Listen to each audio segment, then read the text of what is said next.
മുറ്റത്തേക്കൊന്നും ഇറങ്ങാൻ പറ്റാത്ത അവസ്ഥയാണ്. ഒന്ന് മുറ്റത്തേക്ക് ഇറങ്ങുമ്പോഴേക്ക് ചെക്കൻ ഓടി വരെ അവനെയും കൂട്ടാണ്ട് എങ്ങോട്ടോ പോവാണെന്ന് വെച്ചിട്ട്. അങ്ങനെ അവൻ ഓടി വന്നിട്ട് കുറച്ചു നേരം കരച്ചിലായി ബഹളായി. പിന്നെ അവന്റെ കുറച്ച് അഭിനയമൊക്കെ കഴിയുമ്പോഴേക്ക് അവന് മനസ്സിലാവും എന്തായാലും ഞാൻ അവനെ എടുക്കുന്നു. അങ്ങനെ ഈ അഭിനയമൊക്കെ കഴിഞ്ഞ് ഞാൻ അവനെ എടുത്തോട്ട് നേരെ വെള്ളം കൊണ്ടുവരാനാണ് പോകുന്നത്.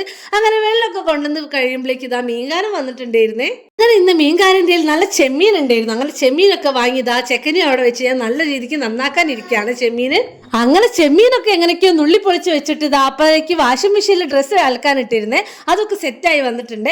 അപ്പൊ അങ്ങനെ അതൊക്കെ നല്ല രീതിക്ക് പിഴിഞ്ഞെടുത്തിട്ട് അയൽ ചിക്കിടാൻ പോവാണ്. ഞാൻ ഇങ്ങനത്തെ ചെറിയ അയാണ് കെട്ടാറ്, കാരണം എനിക്ക് എത്തുന്ന രീതിയിലുള്ളത്. പിന്നെ ഞാനിതാ ക്ലീനിങ്ങിലേക്ക് കിടക്കാണ്. ആദ്യം ക്ലീനിങ്ങും പിന്നെ കുക്കിങ്ങും ആണ് ഇന്ന് വിചാരിച്ചു വെച്ചിരിക്കുന്നത്. അപ്പൊ നല്ല രീതിക്ക് അടിച്ചു തുടയ്ക്കാൻ പോവാണ്. പണ്ടൊക്കെ ആഴ്ചയിൽ 2-3 പ്രാവശ്യമാണ് തുടയ്ക്കാറ്. പക്ഷെ ഇവൻ ജനിച്ചാൽ ഞാൻ ദിവസം തുടച്ചിടാറുണ്ട്. കാരണം എന്ത് പറിക്കാലും ഇവനെടുത്ത് വായിലിടുന്നതിനോട് ഭയങ്കര പ്രശ്നമാണെന്ന്. അതൊക്കെ കഴിഞ്ഞ് നല്ല രീതിക്ക് ഞാൻ ഹോളൊക്കെ തുടച്ചു കൊടുക്കുന്നുണ്ട്. അങ്ങനെ ഹോളും റൂമും ഒക്കെ ഒന്ന് തുടച്ചു കഴിഞ്ഞാൽ തന്നെ നമുക്കൊരു സന്തോഷമാണല്ലേ. ഒക്കെ ഒന്ന് വൃത്തിയായി കണ്ടാൽ തന്നെ. സ്റ്റെപ്പൊക്കെ ഞാൻ ആഴ്ചയിൽ ഒരിക്കലും മാത്രമേ തുടയ്ക്കാറുള്ളൂ കേട്ടോ, കാരണം അതിന് കൂടുതൽ ചണ്ടിയും ചേറും അങ്ങനെയൊന്നും ഉണ്ടാവാറില്ല കേട്ടോ. അങ്ങനെ അതിന് ശേഷം നല്ല രീതിക്ക് തുടച്ച് വൃത്തിയാക്കിയിട്ട് ഞാൻ നേരെ പോയിട്ട് ബെഡ്റൂമിൽ പോയിട്ട് വിരിയൊക്കെ മാറ്റി ബെഡ്റൂമൊക്കെ അടിപൊളിയാക്കി വിരി മാറ്റി സെറ്റാക്കി കൊടുക്കുന്നുണ്ട്. റൂമൊക്കെ വൃത്തി കണ്ടാൽ തന്നെ നമുക്കൊരു പോസിറ്റീവ് വൈബും സന്തോഷമാണ് അല്ലേ. അങ്ങനെ റൂമൊക്കെ വൃത്തിയാക്കി കൊടുത്തിട്ട് നമ്മുടെ ബാക്കിയുള്ള ക്ലീനിങ് ഡ്യൂട്ടിയും കൂടി ഞാൻ ചെയ്തെടുക്കുന്നുണ്ട്. ഈ വീട്ടമ്മമാരെ കാര്യം ഇങ്ങനെ തന്നെയല്ലേ, ഈ കുക്കിങ്ങും ക്ലീനിങ്ങും ആയിട്ടല്ല അവരുടെ ഒരു ദിവസം കടന്നു പോകുന്നത്.